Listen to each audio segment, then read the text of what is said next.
Muffins అంటే మనకి ఎక్కువగా గుర్తొచ్చేది చాక్లెట్ మఫిన్, బనానా అంటే ఫ్రూట్స్తో చేస్తుంటాము. అలానే కాదు, మనకి ఆకుకూరలు వెజిటేబుల్తో కూడా చేసుకోవచ్చండి. ఈరోజు అయితే నేను పంకిన్తో చేస్తున్నాను. 250 గ్రామ్స్ పంకిన్ తీసుకొని పీల్ ఆఫ్ చేసి ఇలా చిన్న ముక్కలుగా చేసి బాయిల్ చేసుకున్నాను. అందులో హాఫ్ కప్ వరకు అయితే బెల్లము, అలా 2-3 ఇలాచీలు వేసి మంచి ప్యూరీ టైప్ లాగా మిక్సీ పట్టేసుకున్నాను.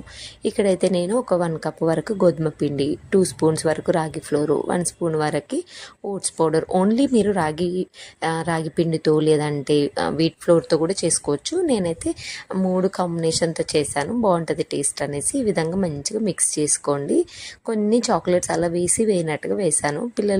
కొంతమంది పిల్లలకి ఏంటంటే ఇలా పంకిన్ ఫ్లేవర్ నచ్చినప్పుడు మధ్య మధ్యలో చాక్లెట్లు వేసామనుకోండి, ఈ చాక్లెట్ తోటి తయారు చేస్తారని మొత్తం తినేస్తారు అన్నట్టు.